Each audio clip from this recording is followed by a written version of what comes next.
How to find the middle line.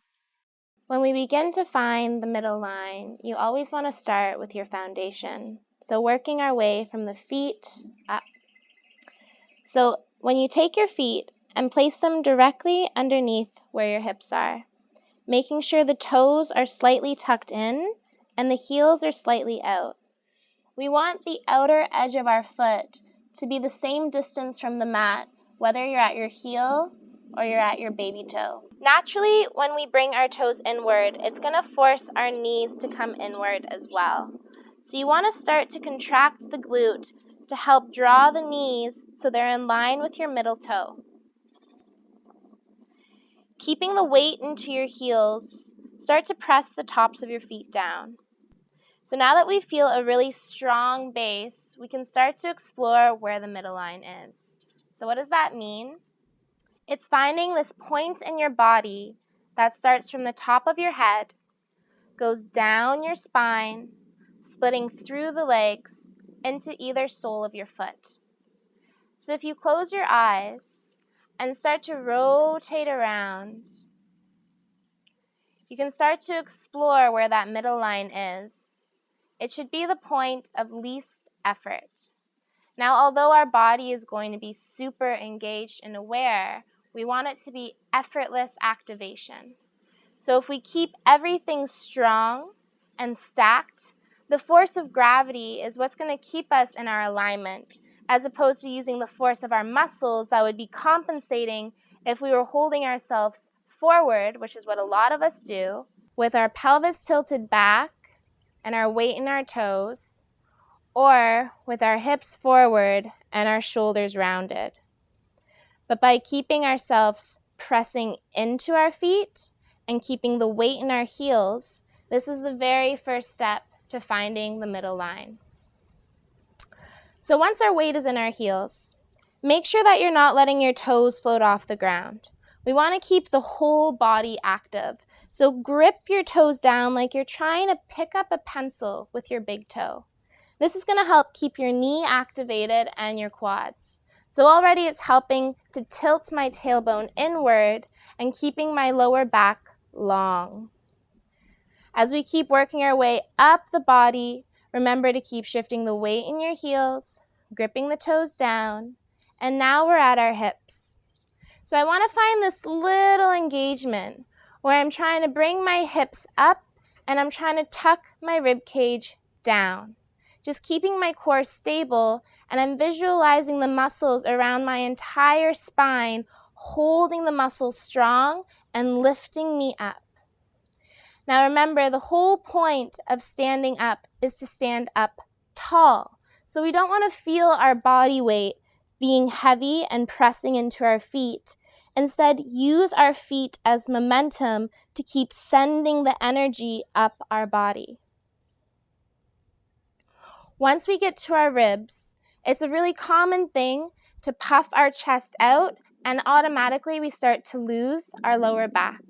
So when we find that core engagement once more, and we tuck our rib cage in, this time thinking about making space from our rib and sternum to the shoulders. So in order to pull our shoulders back, we need to engage the muscles in our back. This little muscle here called our serratus anterior. That helps contract the shoulders back, but also down.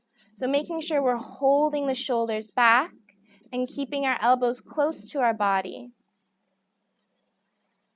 So to work our way up the body one more time, weight is in your heels, toes are pressing down, kneecaps are lifted, squeezing your glute, lengthening the tailbone, lift the navel, making space from our ribs to our shoulders, and squeezing our upper back together, dropping our elbows down.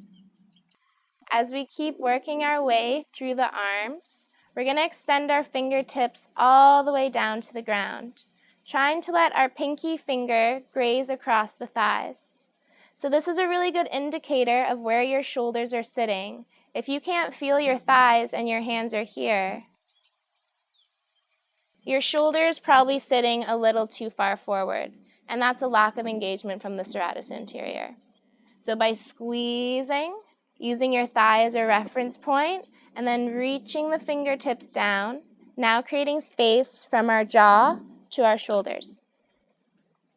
So the last step in a standing posture is we tend to have everything else really engaged. Our shoulders are back, our core is tight, the weight's in our heel, but then our head is still way out here. Like we're trying to engage, but our body is far back.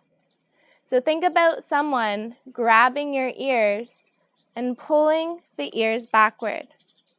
Not so that we're compressing the neck, but think about making length in the back of your neck, gently dropping your chin down, and you can imagine the string from the very top of your head.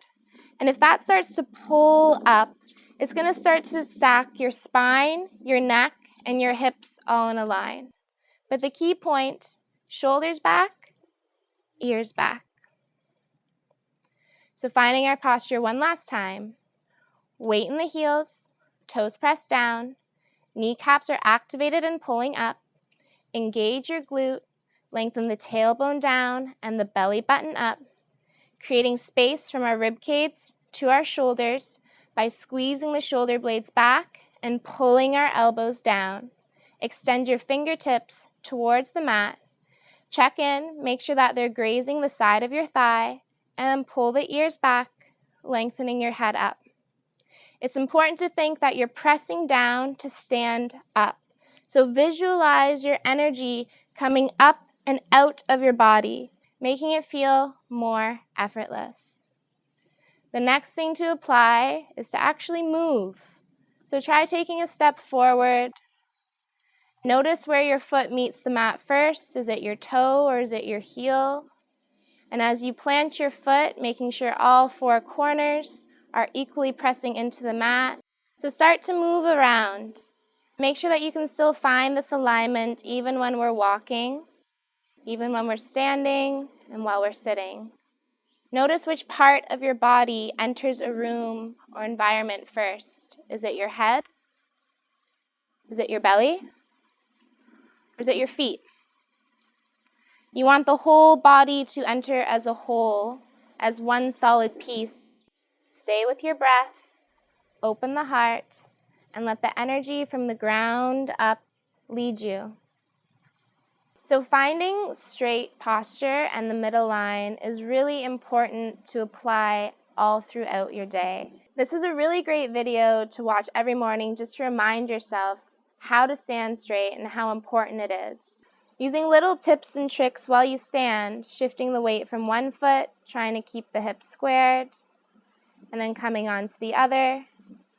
And the trick is to do this as discreetly as possible. So if you're lifting one foot and wobbling, then that's a little cue that you need to work on your balance. But just by waiting for the light to turn green, lifting one foot, making sure you're pressing down to lift up. Anytime you're standing around chatting with your friends, checking in that your elbows are by your side and your hands are grazing the thighs. Notice if you feel yourself getting heavier. Think about lifting up. Think up. Feel the energy vibrate at a higher pace, bringing yourself to awareness up here. Not only will you start to find yourself in a happier mood, but you'll start to notice that you're being approached with a lot more confidence and respect just by the pure stance of your body. Thank you for watching. I hope this video helps you find your middle line and you continue to flow with me here on the mat.